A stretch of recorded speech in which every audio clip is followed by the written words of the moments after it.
Hello students, welcome to Magnet Brains Hindi. मैं लाली वर्मा आप सभी विद्यार्थियों का मैग्नेट ब्रेन्स हिंदी में बहुत बहुत स्वागत करती हूं। साथ ही साथ ये आशा भी करती हूं कि आप सभी स्वस्थ होंगे, खुश होंगे, प्रसन्नचित होकर अपने आप का ख्याल रख रहे होंगे, क्योंकि अपने आप के साथ नो लापरवाही, किसी भी तरह की लापरवाही नहीं करना है स्वास्थ्य के साथ, क्योंकि जब हमारा शरीर स्वस्थ होगा तभी हमारा मस्तिष्क भी वर्क करेगा। स्वस्थ शरीर में ही स्वस्थ मस्तिष्क का वास होता है। मेरे प्यारे विद्यार्थियों, एक बार पुनः मैं आप सभी का मैग्नेट ब्रेन्स हिंदी में स्वागत करती हूं। मैग्नेट ब्रेन्स एक ऐसा प्लेटफॉर्म जो कक्षा 7वीं से 12वीं तक की online school education 100% free provide करता है। ना केवल स्कूल एजुकेशन बल्कि सभी प्रकार की प्रतियोगी परीक्षाओं की वीडियोस भी आप देख सकते हैं मैग्नेट ब्रेन्स पर एब्सोल्युटली फ्री, जिसमें किसी भी तरह के पेड सब्सक्रिप्शन की हम बात नहीं करते। परीक्षाएं बता दूं, जैसे NTSC, olympiad, IIT, JEE, NEET, UPSC, bank, insurance, सभी प्रकार की कहा ना सभी प्रकार की प्रतियोगी परीक्षाओं के वीडियोस आप देख सकते हैं आपके फेवरेट चैनल पर 100% फ्री। चलिए तो चलते हैं अपने वीडियो की तरफ। हमने अपनी पाठ्य पुस्तिका गोधुली का काव्य खंड से पाठ 9 स्टार्ट कर दिया है। रुको बच्चों, बता रही हूं कौन सा। रुको बच्चों, यही तो पाठ का नाम है। तो हमने अपनी पाठ्य पुस्तिका का रुको बच्चों पाठ शुरू कर दिया है, जो कि कवि राजेश जोशी जी द्वारा रचित कविता है। इसमें कवि ने देखिए विधायिका, कार्यपालिका और न्यायपालिका तीनों सदनों पर करारा व्यंग किया है, वो भी अपने तीखे तीखे शब्दों में और सीधे सीधे शब्दों में। कोई हेर फेर बदल नहीं किया उन्होंने शब्दों में। स्पष्ट रूप से लिखा है कि कार्यपालिका हो, न्यायपालिका हो या विधायिका हो, सब में झोलम झोल है, सब में भ्रष्ट आचरण है। किसी भी तरह से यह नहीं कहा जा सकता कि अच्छा न्यायपालिका में न्याय ही मिलेगा। पता चलता है, बताया ना कवि ने कि एक मुकदमा लड़ते लड़ते व्यक्ति की उम्र गुजर जाती है और वो खुद भी गुजर जाता है, लेकिन उसकी कोई भी उसका फैसला नहीं आता। दूसरी तरफ यदि राजनेताओं की बात करें, जब तक सत्ता नहीं आती तब तक तो भाइयों बहनों जे वो फलाना ढिमका घर जा जाकर हम आपके सेवक हैं, अरे एक बार हमें वोट तो दीजिए, हम देखिए आपको क्या से क्या बना देंगे। और जैसे ही कुर्सी मिली, तुम कौन मैं कौन कुछ नहीं पता, और ये निकल रहा है सर्र से अपनी गाड़ियों में। दूसरी तरफ और कहा है उन्होंने पुलिस कर्मियों की तरफ, पुलिस कर्मी जो हमेशा, पुलिस मीन्स सुरक्षा, पुलिस का जहां भी नाम आता है तो सुरक्षा याद आती है कि हाँ भाई पुलिस मतलब सुरक्षा। पता चले जब सुरक्षा ही भ्रष्ट हो तब किसकी ओर जाएंगे।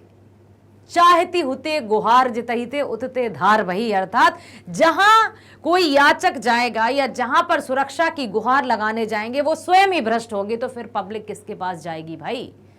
इसीलिए कवि ने इस कविता के माध्यम से आप सभी स्टूडेंट्स को और बच्चों को आगाह किया है कि ये जो 3 बातें हैं, चाहे वो न्यायपालिका की हो, चाहे कार्यपालिका की हो या विधायिका की हो, सभी में इस तरह के आचरण है कि हम किसी पर भी भरोसा नहीं कर सकते। हमें भरोसा करना है तो स्वयं पर करना होगा, कर्तव्यनिष्ठ बनना होगा, न्यायप्रिय बनना होगा। और जब हम कर्तव्यनिष्ठ रहते हैं तो हमें किसी के सामने सिर झुकाने की आवश्यकता नहीं होती है, किसी के सामने हाथ फैलाने की आवश्यकता नहीं होती है। और जब हम किसी के सामने याचक नहीं बनते हैं तो बिल्कुल अपने स्वाभिमान के साथ जीवन व्यतीत कर सकते हैं। इसी पाठ के हम करने वाले हैं इस वीडियो में बिहार बोर्ड सॉल्यूशंस, जो कि आपकी किताब में दिए हैं। तो मैं आपसे बस यही कहना चाहूंगी कि ध्यानपूर्वक हर एक प्रश्न को सुनना। प्रश्न को सुनोगे तो प्रश्न समझ में आएगा, और जब तक प्रश्न समझ में नहीं आता ना तब तक हम उत्तर नहीं लिख सकते, भले ही वो हिंदी है। कहते हैं ना, अच्छा हिंदी भाई, हम तो हिंदी तो कर लेंगे क्योंकि हम बोल लेते हैं। पहले हमने कभी ध्यान दिया कि हम बोलते कैसी हिंदी हैं, जो सुनने में ही अजीब सी लगती है। क्या हिंदी इस तरह की होती है ना? हिंदी तो इतनी प्यारी होती है, इतनी मधुर होती है, इतनी कर्णप्रिय होती है कि बोलते जाओ, लगता है बस सुनते जाओ सुनते जाओ। लेकिन हिंदी की जो दुर्दशा आज की स्थिति में देखी जा रही है, वो किसका परिणाम है? किसका परिणाम है? शिक्षा का परिणाम है, राजनीति का परिणाम है, न्यायपालिका का परिणाम है, या पुलिस कर्मियों का परिणाम है, या फिर हर एक नागरिक के कर्तव्यों का परिणाम है। कि ना केवल हम, होता क्या है जब हम आज़ाद हुए, इससे पहले हम आज़ादी के लिए कई रूप से संघर्ष करते रहे। क्रांतिकारी स्वतंत्रता सेनानियों ने अपने प्राणों की आहुति दे दी माँ भारती को आज़ाद कराने में। जब हम स्वतंत्र नहीं थे तब हमें लगता था कि कैसे भी हम स्वतंत्र हो जाएं, अपनी मातृभूमि की रक्षा कर लें, और उन्होंने ऐसा किया। जिन्होंने अपने प्राणों की आहुति दी, उन्होंने ऐसा ही किया और उनके सपना यही था कि हम स्वतंत्र भारत में एक बहुत सुंदर ही भारत की स्थापना करेंगे। लेकिन जैसे जैसे जनरेशन आती गई, समय बीतता गया, पीढ़ियां आती गईं और उनके परिवर्तन या मानसिक परिवर्तन या विचारों में परिवर्तन ऐसे हुए कि वो चले सबके सब पाश्चात्य संस्कृति को अपनाने। खान पान, रहन सहन, सब कुछ वेस्टर्न कल्चर की ओर जा रहे हैं। यदि वेस्टर्न कल्चर की ओर जाना ही था, गुलामी रहते ना। शारीरिक रूप से या ऐसे फिजिकली रूप से स्वतंत्र होने से क्या अर्थ, जब मानसिक रूप से आज भी हम गुलाम हैं। तो आप लोग ध्यान से सुनिएगा कि अपने वजूद को, अपने अस्तित्व को कभी धूमिल मत होने देना, कभी मिटने मत देना। जहां आप कर्तव्यनिष्ठ होकर अपने कर्म को करते हो, आपका जो सेल्फ रिस्पेक्ट है ना, वो एकदम ऊंचा रहता है। और जहां हमने इसे खो दिया, वहां तो हम बस दुम हिलाते फिरते हैं। तो कभी भी ऐसा मौका नहीं आना चाहिए। इसी पार्ट के हम करने वाले हैं प्रश्न। तो प्रश्नों को सुनना, समझना और फिर देखना आप उत्तरों को। तो बहुत अच्छे से आपको हमेशा ये बातें याद रहेंगी। ना केवल आप 9वीं कक्षा में ही इनको याद रखोगे, बल्कि लाइफ लॉन्ग आपको ये जीवन में आपको सहायक बनेंगी ये बातें। प्रश्न है, कविता की पहली 2 पंक्तियों को पढ़ने तथा विचार करने से आपके मन मस्तिष्क में जो चित्र उभरता है उसे व्यक्त कीजिए। रुको बच्चों रुको। तो रुको बच्चों रुको, सड़क पार करने से पहले रुको। प्रस्तुत पंक्तियों में कवि बच्चों, जो भारत के भविष्य हैं, आपने सुना है ना, इंसाफ की डगर पर बच्चों दिखाओ चल के, ये देश है तुम्हारा नेता तुम ही हो कल के। तो प्रस्तुत पंक्तियों में कवि बच्चों, जो भारत के भविष्य हैं, उन्हें सड़क पार करने से रोक रहा है। क्यों, क्या कारण है? कहने का भाव यह है कि भारतीय शासन व्यवस्था के प्रति कवि का विचार तीखापन भाव लिए हुए है। शासन व्यवस्था के प्रति तीखा, या उन्होंने व्यंग किया है। अतः बच्चों के माध्यम से सड़क की स्थिति, उस पर गुजरती हुई तेज रफ्तार में गाड़ियों की ओर ध्यान आकृष्ट करते हुए उनकी विसंगतियों पर भाव केंद्रित करते हैं कि जो इतनी तेज गति से गाड़ियां जाती हैं, जबकि हालत सड़क की जो दुर्दशा है या स्थिति है वो उतनी अच्छी नहीं है। मतलब शासन व्यवस्था इतनी अच्छी नहीं है जितना कि दिखाया जा रहा है। कवि कहते हैं, ए बच्चों रुको, देखो इस व्यवस्था में कितना ऊहापोह है। ऊहापोह मतलब होता है, इसका मतलब भाग दौड़। ऊहापोह मीन्स भाग दौड़। ठीक है, याद रखना, बहुत अच्छा शब्द है ये, आपको बहुत हेल्प करेगा। अव्यवस्था है, अराजकता है, और यही चल रहा है कई सदियों से। अब आप हो देश के कर्णधार, तो आपको बदलना है। देश का फालतू वक्त बर्बाद किया जा रहा है। कार में बैठे सफेद पोश ये लोक सेवक नहीं है, ये तो भ्रष्टाचारी हैं। इन्हें देश की चिंता नहीं है, अपनी चिंता एवं सुख सुविधा में ही ये व्यस्त हैं। अपने आप का नाम, अपने आप की शान शौकत बनाए रखने के लिए किसी भी हद तक गुजर सकते हैं। कवि की उपरोक्त 2 पंक्तियों में देश की वर्तमान स्थिति का यथार्थ चित्र छिपा हुआ है। यथार्थ मतलब पता है ना, वास्तविक। देश में भ्रष्टाचार, व्यभिचार का बोलबाला है। कर्तव्यचित ये लोक सेवक आज राष्ट्र के शोषण में लगे हुए हैं। इन्हें तनिक भी लोक लाज नहीं है। राष्ट्र की प्रगति, जनता की चिंता ना कर ये अपने व्यक्तिगत हित में ही लिप्त रहते हैं। जब तक इनको सत्ता नहीं मिलती, जब तक ये बड़ी बड़ी डींगे मारते हैं, बड़ी बड़ी बातें करते हैं, लेकिन जैसे ही सत्ता में चले जाते हैं, ये सिर्फ और सिर्फ अपने व्यक्तिगत हित के बारे में ही सोचते हैं। प्रस्तुत पंक्तियों में हमारी शासन व्यवस्था के नंगेपन को उकेरा गया है। उनकी बेहयाई और मोटी चमड़ी के सुन्नापन पर प्रकाश डाला गया है कवि की ओर से, और बिल्कुल स्पष्ट रूप से उन्होंने लिखा है कि हमारे लोक सेवक अपने दायित्व निर्वाह में असफल रहे हैं। उन्हें अपने स्वार्थ पूर्ति में इतनी जल्दबाजी है कि दूसरी समस्या या बातों की ओर ध्यान ही नहीं जाता। बच्चों को राह पार करने से रोकने के पीछे यह भी भाव है कि ये भारत के भविष्य हैं, कहीं अंधी रफ्तार में ये दब कुचल ना जाएं, इसकी कवि को चिंता है। इसी कारण उन्हें सतर्क करते हुए भविष्य में अपना सुपथ गढ़ने की सलाह देता है कवि। बच्चे रुक कर, संभल कर, सोच विचार कर आगे बढ़ें और शासन तथा व्यवस्था की अंधी दौड़ का हिस्सा तो बिल्कुल ना बचे। थोड़ा सा संभलें, सुने, धैर्य रखें ताकि वो सारा जायजा ले लें। कहते ना धैर्य पूर्वक जब हम किसी चीज को सिर्फ देखना और ऑब्जर्व करना इज डिफरेंट थिंग्स, ठीक है।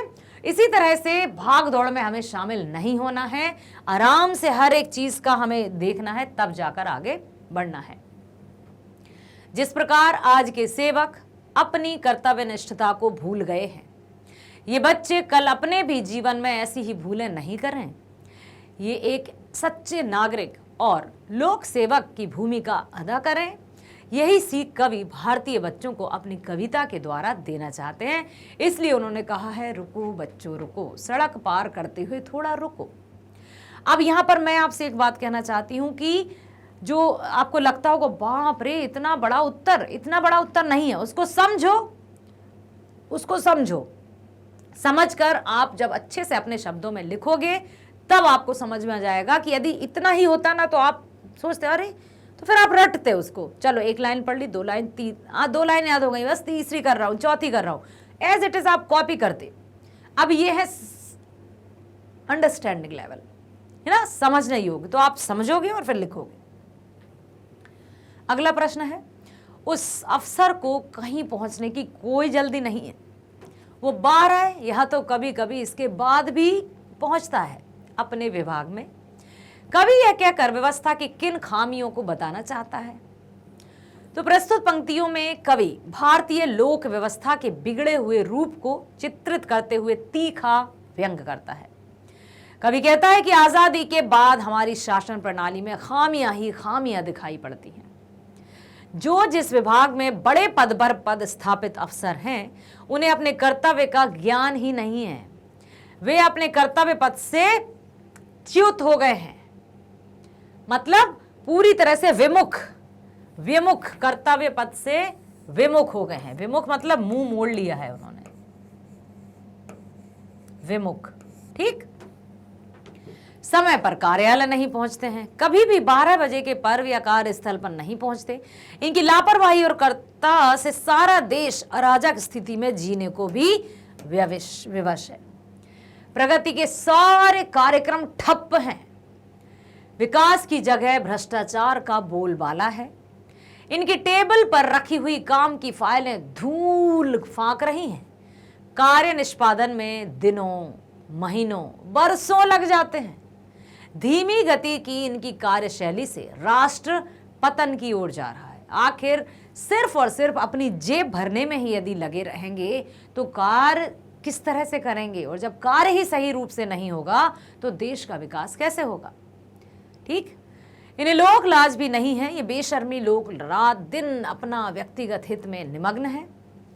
इन्हें देश और जनता की चिंता नहीं है। यह भ्रष्टाचार, अराजकता, कर्तव्यहीनता और की ओर कवि ने सबका ध्यान आकृष्ट करते हुए व्यंग किया है।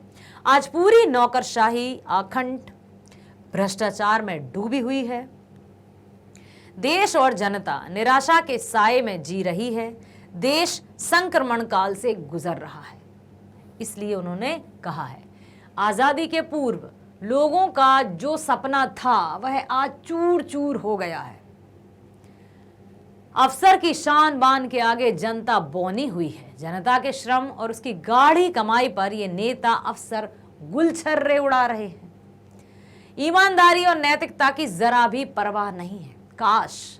काश ये जरा भी शांत भाव से चिंतन करते, अपने कर्तव्य और सेवा भाव के प्रति जागरूक होते तो आज कवि को व्यंग करने के साथ वर्तमान दशा पर क्षोभ प्रकट करने का अवसर नहीं मिलता। क्षोभ का अर्थ होता है दुख। इस प्रकार अपनी कविताओं के तीखे धार से कवि ने प्रशासक वर्ग को बार बार चिन्हित करते हुए यथार्थ का चित्रण सफलतापूर्वक किया है। यहाँ मैं ये भी कहना चाहूंगी कि हर वर्ग में कुछ ना कुछ तो नया होता है, कुछ लोग अच्छे भी होते हैं।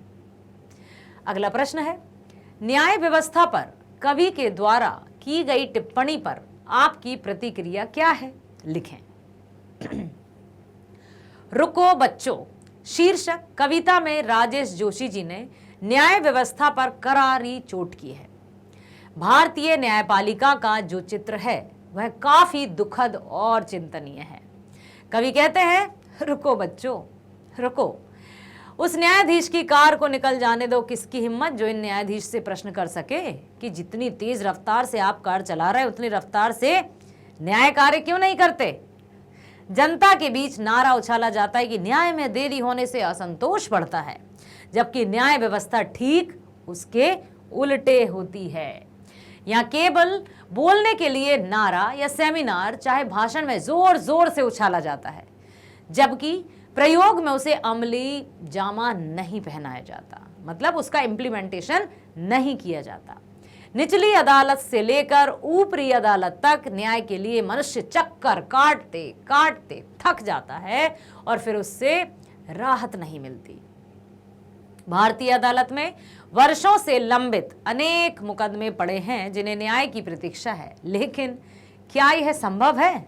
अर्थात नहीं।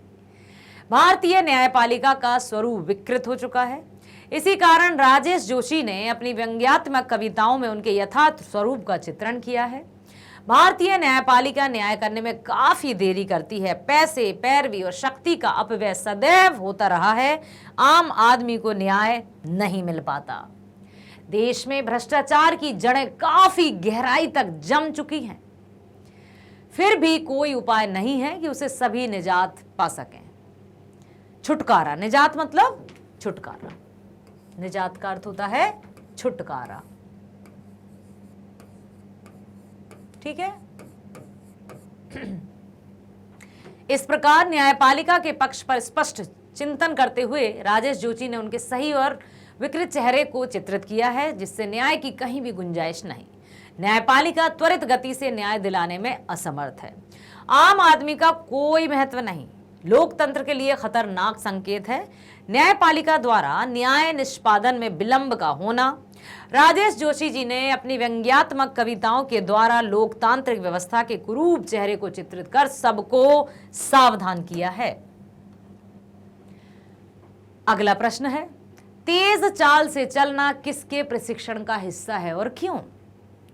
बताइए। पुलिसकर्मी? Very good. रुको बच्चों कविता राजेश जोशी द्वारा रचित है। इस कविता में व्यंग्य द्वारा कवि ने लोकतंत्र की शासन व्यवस्था पर करारा प्रहार किया है, चोट की है। इस कविता में तेज चाल से चलना पुलिस अफसर के प्रशिक्षण से जुड़ा हुआ है। भारतीय पुलिस प्रशासन का चेहरा साफ सुथरा नहीं है। इस विभाग का निर्माण सुरक्षा और शांति स्थापना के लिए हुआ था, किंतु आज उनके कर्म में विसंगतियां पाई जाती हैं। पुलिस अफसर पैदल चल रहे हैं चाहे कार में, उनके चलने में धीमापन नहीं दिखता। वे ऐसे चलते हैं कि उनके चाल डाल से एक प्रकार का रौब, दाव, एकदम रौब और भय प्रकट होता है। ये भारतीय नागरिकों के पहरुओं के रूप में ना दिखकर शोषक और अत्याचारी के रूप में दिखाई पड़ते हैं। पुलिस अफसर की गाड़ी कहीं भी किसी प्रकार की घटना घटती है, वहां सबसे बाद में पहुंचती है। कहने का आशा है कि वे अपनी जिम्मेदारी से लापरवाह रहते हैं। इतना प्रशिक्षण के बावजूद भी वे अपनी कर्तव्य निष्ठा का परिचय नहीं देते। वे शोषक और क्रूर मनुष्य के रूप में समाज के सामने प्रकट होते हैं। उन पर नैतिकता और ईमानदारी की जिम्मेदारी डाली गई है, किंतु ये निरंकुश रूप में अपने को रखते हुए अमानवीय व्यवहार द्वारा जनता को भयभीत करते हैं। यहाँ पर लिखा है ना, वे शोषक और क्रूर मनुष्य के रूप में सामने, समाज के सामने। क्यों? क्योंकि उन्हें जहां से कहीं भी अपनी जेब भरने को मिलती है, वो अपने सारे न्याय ईमानदारी को दांव पर रखकर बस अपनी जेब भरने का काम करने लगते हैं। जो रक्षक हैं वही भक्षक बन जाते हैं। ठीक है, मतलब ईमानदारी की जिम्मेदारी डाली गई है, किंतु निरंकुश रूप में अपने को रखते हुए अमानवीय व्यवहार द्वारा जनता को भयभीत किए रखते हैं। इस प्रकार जो भोली भाली जनता है, जो ईमानदार जनता है, उसको तो वो दबाकर रखते हैं अपने रौब के सहारे, और जो जिनके पास धन दौलत या ये सब है, उसके आगे दुम हिलाते फिरते हैं। कविता के द्वारा पुलिस एवं पुलिस प्रशासन के कुरूप चेहरे को चित्रित किया है। उदार छवि से युक्त त्वरित न्याय, सुरक्षा, अमन, चैन के लिए उन्हें काम करना चाहिए, वहां वे विपरीत चरित्र के रूप में पेश आते हैं। इस प्रकार भारतीय प्रशासन का एक स्तंभ व्यवस्थापिका भी है, आज वह भी जर्जर स्थिति में है। भारतीय बच्चों को आगाह करते हुए कवि उन्हें लोकतंत्र के सच्चे सेवक के रूप में स्वयं को गढ़ने की सलाह देता है। अगला प्रश्न है, मंत्री की कार के आगे आगे सायरन क्यों बजाया जाता है? हाँ, तो मंत्री की कार के आगे आगे सायरन बजाने के पीछे भय की आशंका है। अरे भैया हटो, जल्दी हटो हटो, मंत्री की कार आ रही है। राजेश जोशी जी ने मंत्री के चरित्र का चित्रण करते हुए उनकी कार्यशैली पर तीखा व्यंग्य किया है कि कवि कहते हैं कि भय से उनकी गाड़ी तेज रफ्तार से भागी जाती है और आगे आगे सायरन सबको सचेत और सड़क छोड़कर दूर रहने की ओर संकेत करता है। इन काव्य पंक्तियों में राजेश जोशी जी ने सायरन को एक संकेत के रूप में प्रयोग किया है। भारतीय लोकतंत्र आज खतरे में है। ये शासक वर्ग अपने स्वार्थ में इतना लिप्त है कि इन्हें देश या जनता की चिंता नहीं है, केवल अपनी ही सुरक्षा और सुख की चिंता है। अपनी सुरक्षा के लिए इतना चिंतित है कि जब जब इन्हें किसी काम के बहाने बाहर निकलना पड़ता है तो आगे आगे सायरन की आवाज सबको सड़क से हटकर दूर रहने को इंगित करती है। क्यों? क्योंकि इनको भय रहता है, क्योंकि इन्हें पता है कि ये कर क्या रहे हैं, फिर भी सफेद पोश बने घूमते हैं। यदि जनता का आक्रोश बढ़ जाता है तो फिर इनको कहीं भी मुंह छिपाने की जगह तक नहीं मिलती है, इसलिए डर से भागते हैं ये पुलिस की सुरक्षा। क्यों? क्योंकि उनको पता है कि कहीं ना कहीं हमने इस भोली भाली जनता का खून चूसा है। यदि ये जनता अपना आपा खो बैठी तो हम कहीं के नहीं रहेंगे। इस प्रकार उपरोक्त पंक्तियों में मंत्री के भय की ओर ध्यान आकृष्ट करते हुए कवि ने उनके जीवन चरित्र और कार्यशैली पर करारा प्रहार किया है। जनता के सुख दुख से बेपरवाह ये मंत्री सुखी निजी सुख सुविधा में लीन है। अगला प्रश्न है, सुरक्षा को एक अंधी रफ्तार की दरकार है, किस तरह की? तो प्रस्तुत पंक्तियां हमारी पाठ्य पुस्तक में रुको बच्चों काव्य पाठ से ली गई हैं। इन पंक्तियों में कवि ने व्यंग्यात्मक लहजे में भारतीय शासकों की क्रूरतम चरित्र को उजागर किया है। यह प्रसंग लोक प्रशासन से जुड़ा हुआ है। सुरक्षा को एक अंधी रफ्तार की दरकार है। सुरक्षा को अंधी रफ्तार की दरकार क्यों है? दरकार मतलब जरूरत, ठीक है, आवश्यकता। दरकार को आवश्यकता कह सकते हैं।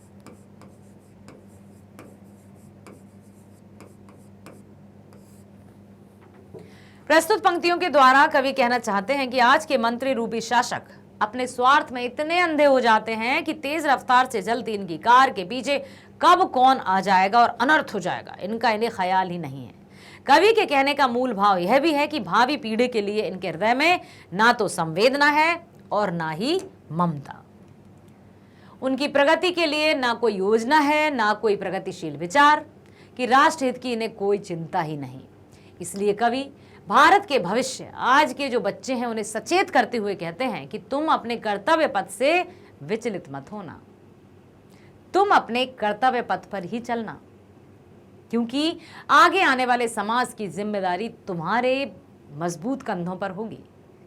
इसलिए तुम इनकी तरह मत रहना, तुम इनको जानो समझो, तब जाकर कुछ अपने भविष्य की ओर जाना और लक्ष्य को चुनना, एक ऐसा लक्ष्य जहां पर ईमानदारी हो, सच्चाई हो, जहां पर यदि पुलिस में भी भर्ती होना है तो वो जुनून और वो जज्बा लेकर जाना कि मैं वास्तविक रूप में एक असहाय व्यक्ति की सहायता के लिए जा रहा हूं, एक असुरक्षित की सुरक्षा के लिए जा रहा हूं, ना कि अपनी जेब भरने। कल तुम्हारे ही कंधों पर राष्ट्र का भार है। अपने प्रतीक प्रयोगों द्वारा कवि कहना चाहते हैं कि हे बच्चों, रुक कर, संभल कर, सोच विचार कर आगे बढ़ो। इस शासन तथा व्यवस्था की अंधी दौड़ का हिस्सा मत बनो।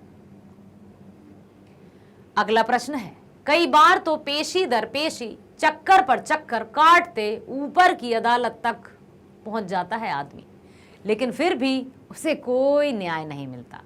उसे उसकी जो मतलब उसका जो समय था वो पूरा गुजर जाता है, जवानी से उसका बुढ़ापा आ जाता है और वो अदालत के चक्कर काट काट कर एक दिन चला जाता है, लेकिन फिर भी अदालत कोई फैसला नहीं सुना पाती। निचली अदालत से ऊपरी अदालत तक पहुंच जाता है, लेकिन निर्णय नहीं आता।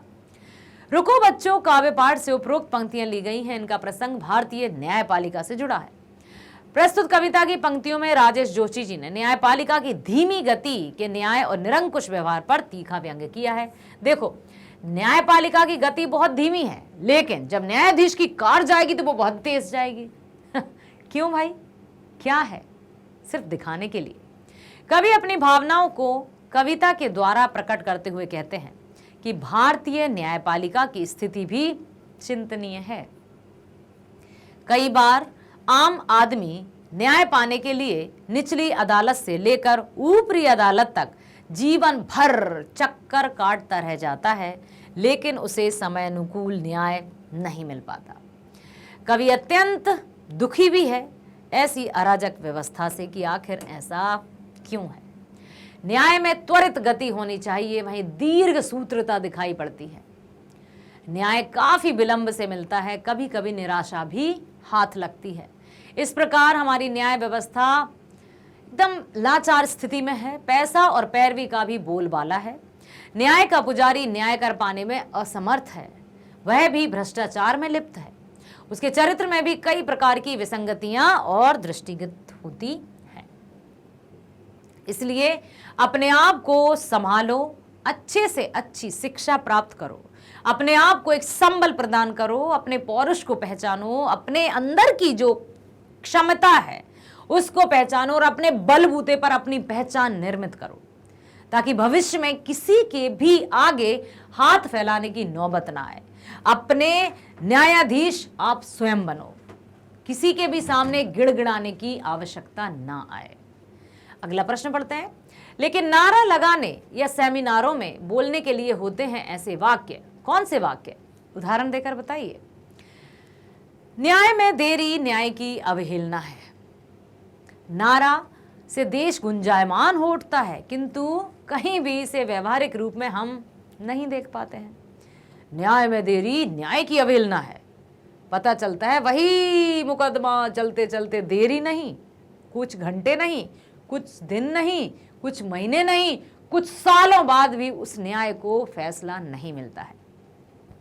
केवल नारा देकर जनता को सदा से भरमाया जाता है, भ्रमित किया जाता है, उन्हें सही मार्ग से बरगलाया जाता है, उन्हें दिग्भ्रमित किया जाता है।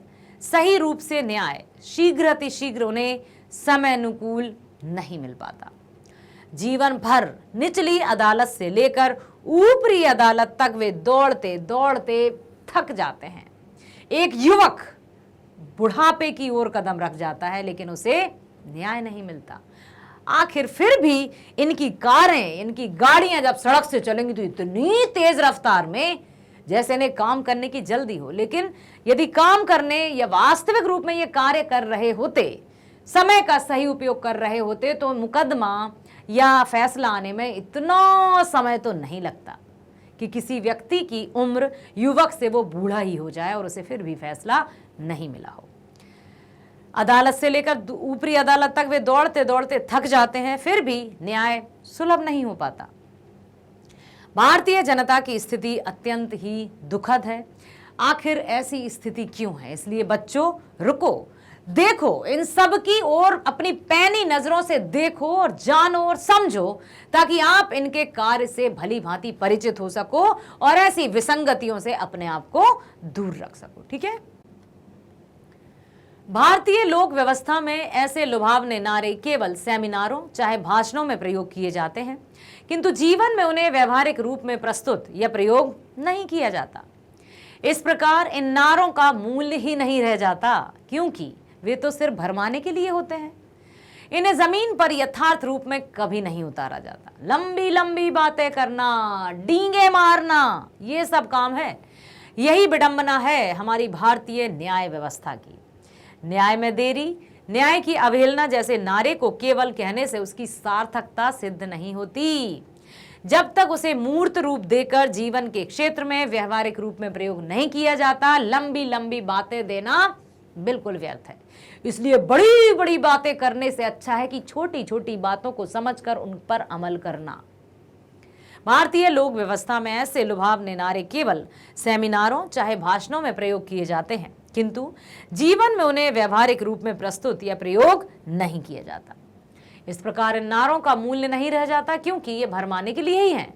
हमारी भारतीय न्याय व्यवस्था न्याय में देरी, न्याय की अवहेलना जैसे नारों को केवल कहने से ही सार्थक सिद्ध नहीं होगा, जब तक उसे मूर्त रूप देकर जीवन के क्षेत्र में व्यवहारिक रूप से प्रयोग नहीं किया जाए।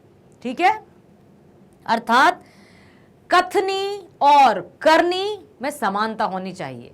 जो हम कह रहे हैं, कथनी मतलब जो हम कहते हैं, करनी मतलब हम जो हम करते हैं।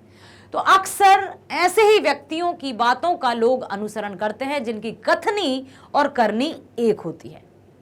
कुछ लोग ऐसे भी होते हैं जो कहते तो कुछ और है और करते कुछ और ही हैं, तो उनकी बातों पर कोई ध्यान नहीं देता।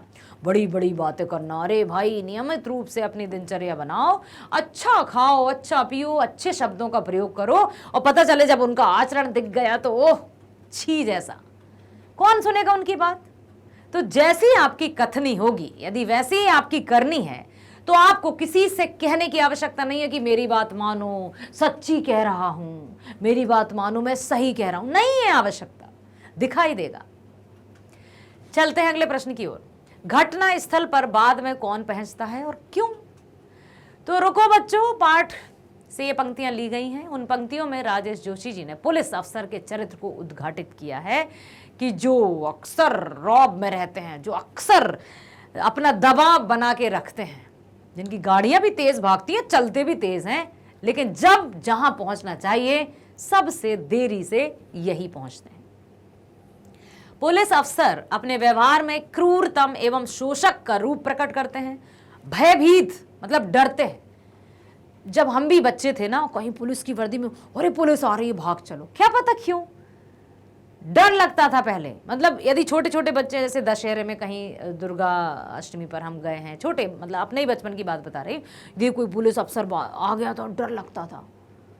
फिर छोटे बच्चों द्वारा पुलिस से हाथ मिलाना बहुत बड़ी बात थी। मैं अपनी बात बता रही हूँ, मतलब नारे लगा रही थी मैं अपनी झांकी में, बहुत पहले की बात है, 5वीं की बात होगी शायद, 5वीं क्लास की बात होगी। दुर्गा जी की झांकी में जा रहे थे, वहाँ पर नारे लगाती जा रही थी, जय माता दी, ये सब जयकारा लगाते हुए। तो एक पुलिस अफसर आए, अरे वाह बेटा हाथ मिला रहे हो, मुझे डर लग रहा हाथ मिलाने में, क्यों नहीं पकड़ ना लें, मतलब क्यों है उनका, जो समाज के रक्षक हैं उनसे डर की स्थिति क्यों? तो यहाँ पर कवि ने इसलिए कहा है कि उनसे जो सुरक्षा करने के लिए हैं, आखिर रक्षक ही भक्षक क्यों बन रहा है? क्या सिर्फ और सिर्फ अपनी जेब भरने के लिए अपने ईमान को बेच रहा है? जिसने ट्रेनिंग ली, जिसको प्रशिक्षण दिया गया, तेज तर्राट रूप से आपको जाना है, समय पर पहुंचना है, समय में विलंब नहीं करना है, उसके बाद भी जो भी घटना या दुर्घटना हो जाती है उसके बाद पुलिस पहुंचती है, ऐसा क्यों? पुलिस अफसर अपने व्यवहार में क्रूरतम एवं शोषक का रूप प्रकट करते हैं। साथ ही उनकी जीवन शैली भाग दौड़ की होती है। वे हमेशा तेज रफ्तार से चलते हैं। रौब दाव का भाव प्रकट करते हुए जनता के साथ उनका व्यवहार रूखा सा होता है। कहीं भी कोई किसी प्रकार की घटना घट जाती है, उस समय वे वहां ना पहुंचकर काफी विलंब से पहुंचते हैं। इन पंक्तियों के द्वारा कवि के कहने का भाव यह है कि वे अपने कर्तव्य के प्रति लापरवाह रहते हैं, बिल्कुल लापरवाह। वे सदैव विलंब और बेपरवाह भाव से घटना स्थल का मुआयना करते हैं। उन्हें अपनी कर्तव्य निष्ठा का कोई ख्याल नहीं रहता। उनका चरित्र एक लोक सेवक का ना होकर क्रूर शासक का झलकता है। कहीं भी कभी भी वे अपने उच्च आदर्शों को प्रस्तुत नहीं करते। सदैव एक गैर जिम्मेदार अफसर के रूप में समाज में अपनी छवि रखते हैं। इसलिए लोग कहते हैं अरे पुलिस तो भ्रष्ट है। क्यों? क्योंकि दिखाई दे रहा है ना समाज वालों को। यही कारण है कि कवि ने उनके कुरूप चेहरे पर तीखा व्यंग्य किया है। उनका व्यवहार अमानवीय होता है, इसमें उन्हें बदलाव लाना होगा। जो रक्षक हैं उनके व्यवहार में मिठास होनी चाहिए, ताकि जो पीड़ित जन है वो उनके सच्चाई को उनके समक्ष प्रकट कर सके। मतलब रौब से करेंगे तो कोई डर के कारण अपनी सच्चाई को बयां ही नहीं कर पाएगा, और बयां कर भी देगा तो वो तो इसके माध्यम से दोषी को निर्दोष करार कर देंगे। आखिर ऐसा क्यों पैसे के आगे सब बिक जाते हैं? सब मतलब अधिकतर। चलते हैं अगले प्रश्न की ओर। तेज रफ्तार से जाने वालों पर कवि की क्या टिप्पणी है? रुको बच्चों, काव्य पाठ में राजेश जोशी जी ने तेज रफ्तार से जाने वाले भ्रष्ट अफसर, अक्षम्य न्यायाधीश, शोषक रूप में गैर जिम्मेदार पुलिस, देखो यहां पर आपको सब कुछ मिल जाएगा। तेज रफ्तार से जाने वाले भ्रष्ट अफसर, ठीक है, अक्षम्य न्यायाधीश, शोषक रूप में गैर जिम्मेदार पुलिस अफसर और मंत्री के विकृत चेहरे और कर्तव्यहीनता की ओर हमारा ध्यान आकृष्ट करते हुए तीखा व्यंग किया है, कटाक्ष किया है। कवि ने भारतीय लोक व्यवस्था में अफसर का क्या कर्तव्य होना चाहिए, इस पर ध्यान खींचा है। यहाँ की न्यायपालिका कैसी हो, न्याय प्रक्रिया किस प्रकार की हो, इस पर भी तीखा व्यंग करते हुए यथार्थ स्त्री का चित्रण किया है। पुलिस अफसर की राष्ट्र की सुरक्षा शांति व्यवस्था में क्या भूमिका होनी चाहिए, जनता के साथ उसका कैसा व्यवहार होना चाहिए, इस पर भी करारा प्रहार किया है। ठीक उपरोक्त लोगों की भांति ही भारतीय मंत्रियों की जीवन शैली और उनके क्रियाकलापों पर भी कवि ने व्यंग किया है। राजेश जोशी जी ने तेज रफ्तार से चलने वाले भ्रष्ट अफसर, न्यायाधीश, पुलिस अफसर और मंत्रियों के किस किस की बात की है, आप ध्यान रखना। भ्रष्ट अफसर की बात की है, न्यायाधीश की बात की है, पुलिस अफसर की बात की है और मंत्रियों की बात की है, और उनका कारनामों का काला चिट्ठा खोला है। ये सच्चे लोक सेवक के रूप में नहीं दिखते, बल्कि भ्रष्ट लोक सेवक के रूप में समाज और राष्ट्र के लिए कलंक है। जहां भ्रष्ट अफसर अपनी कर्तव्य निष्ठा के प्रति सजग ना होकर लापरवाह अफसर के रूप में चित्रित हैं, उसकी टेबल पर फाइलें धूल फेंक रही हैं, लेकिन दिनों, महीनों, वर्षों कार्य निष्पादन में समय लग जाता है, और जो समय या विलंबित रहने की समय पर कार्य होना चाहिए, ऐसा कार्य होना चाहिए, वो स्वयं इतना विलंब करते हैं, तो उनका क्या किया जाए। ठीक उसी प्रकार पुलिस अफसर के कार्यशैली पर विश्वसनीय नहीं, वे भ्रष्ट रूप में जनता के सामने आते हैं, पैसे और पैरवी के कारण न्याय नहीं कर पाते, किसी घटना के पूर्व नहीं बाद में वहां पहुंचते हैं, जो गैर जिम्मेदारी का परिचायक है। ठीक उसी प्रकार मंत्रियों की भी स्थिति है, वे अपने स्वार्थ और परिवार की सुविधा के लिए इतने संकीर्ण बन जाते हैं, इतने सेल्फिश बन जाते हैं, इतने स्वार्थी हो जाते हैं कि प्रशासन व्यवस्था भी चरमरा जाती है एकदम। साथ ही साथ राष्ट्र और समाज के हित की बातें इनके लिए बेमानी से लगती है। इनकी ऐसी स्थिति हो जाती है जैसे एक अंधे व्यक्ति की होती है, कभी सुख सुविधा और स्वार्थ में ये इतने अंधे बन जाते हैं, इनके भ्रष्टाचारी चरित्र के कारण जनता कष्ट झेलती है, राष्ट्र की प्रगति रुक जाती है, लेकिन इन्हें सिर्फ और सिर्फ अपने स्वार्थ की ही पड़ी रहती है। इसी कारण राजेश जोशी जी ने भारत के भविष्य, जो आज के बच्चे हैं, उन्हें सचेत करते हुए आगाह किया है, क्योंकि कल राष्ट्र की जिम्मेदारी उन्हीं के कंधों पर आने वाली है। आज के बच्चे शासन तथा व्यवस्था की अंधी दौड़ का हिस्सा ना बने, काफी सोच समझकर अपनी दिशा ग्रहण करें, कल के लिए अपने को सक्षम रूप में प्रस्तुत करें। अगला प्रश्न है, कविता में बच्चों को किस बात की सीख दी गई है और क्यों? ये ध्यान से सुनिएगा, ये बहुत जरूरी प्रश्न है, आवश्यक प्रश्न है। रुको बच्चों कविता राजेश जोशी जी द्वारा है। इसमें भारतीय लोक प्रशासन के कुरूप चेहरे को उकेरते हुए कवि ने बच्चों को भविष्य के लिए आगाह किया है। आगाह मतलब चेतावनी दी है, वार्न किया है, क्योंकि कल के राष्ट्र के वे ही भविष्य हैं। कल उन्हीं के कंधों पर राष्ट्र का भार आएगा। वर्तमान शासक, अफसर, न्यायाधीश, पुलिस अफसर के जीवन चरित्र के कुरूप पक्ष का चित्रण कवि ने इसलिए किया है ताकि वे हर एक स्थिति से पूरी तरह से परिचित हो सके और आगे जब उनके कंधों पर जिम्मेदारी आए तो वो उसमें सही रूप से कर सके। उसके साथ जीवन में ईमानदारी, कर्तव्यनिष्ठता, त्याग, सेवा और जिम्मेदारी को वे समझ सकें, उसके प्रति सजग रहें। भावी प्रशासन, शासन व्यवस्था की खामियों को कवि ने यथार्थ किया है, साथ ही साथ सचेत भी किया है। कवि ने कहा है कि बच्चों, शासन तथा व्यवस्था की अंधी दौड़ का हिस्सा मत बनना, बिल्कुल मत बनना। इसलिए रुको, देखो, समझो और फिर आगे बढ़ो। तुम रुक रुक कर, संभल संभल कर, सोच विचार कर आगे बढ़ो और राष्ट्र की सेवा के लिए योग्य बनो। कल के तुम ही राष्ट्र निर्माता बनोगे। मेरे प्यारे विद्यार्थियों, इस कविता को अपने जहन में बिठा लेना, अपने मस्तिष्क में बसा लेना कि हाँ, हमने जो भी इस कविता में देखा, सुना, पढ़ा, कवि ने हमसे जो भी अपेक्षाएं की हैं उन पर हम खरे उतरें, किसी तरह की ऐसी भ्रष्ट आचरण में हम ना जाएं। अर्थात अब हमें पता चला ना किस तरह का शासन होता है, पहले भी पता है, कुछ अब व्यवस्थाएं सुधर भी गई होंगी। ऐसा नहीं है कि जब ये कविता लिखी थी तब वैसी स्थिति थी तो कवि ने अपने विचारों को दिया, कुछ कुछ सुधार भी आते हैं, कुछ कुछ विकास भी आते हैं। तो यहाँ पर आपको खुली आंखों से अपने आप के भविष्य को देखना है और देश को संवारना है। इसी तरह से हर एक पार्ट को मैं विस्तृत रूप में आपके समक्ष रखती रहूंगी। कोई भी डाउट्स हो तो आप बिल्कुल निसंकोच कमेंट बॉक्स में लिखिएगा। मैग्नेट ब्रेन्स आपके लिए ही है, जो कक्षा 7वीं से 12वीं तक की online school education 100% free provide करता है। हिंदी मीडियम, साथ ही साथ अंग्रेज medium, kindergarten to class 12, English medium, जी हाँ, जो 100% फ्री एजुकेशन। साथ ही साथ सभी प्रकार की प्रतियोगी परीक्षाओं की वीडियोस भी आप देख सकते हैं 100% फ्री, जिसमें no compromise with education. High quality education provide की जाती है आप सभी होनहार स्टूडेंट्स के लिए। तो देखिए सभी विषय की वीडियोस, क्योंकि किसी एक या दो विषय की बात नहीं है, सभी विषय का कंप्लीट सिलेबस, पूरा होल सिलेबस, पाठ्यक्रम, संपूर्ण पाठ्यक्रम शामिल किया गया है। इसलिए हर एक वीडियो को ध्यान से देखिए, लाइक कीजिए, सब्सक्राइब कीजिए और अधिक से अधिक शेयर कीजिए, ताकि आपका और हमारा साथ यूं ही बना रहे। मिलते हैं नेक्स्ट वीडियो में। स्वस्थ रहिए। Bye. Thank you so much.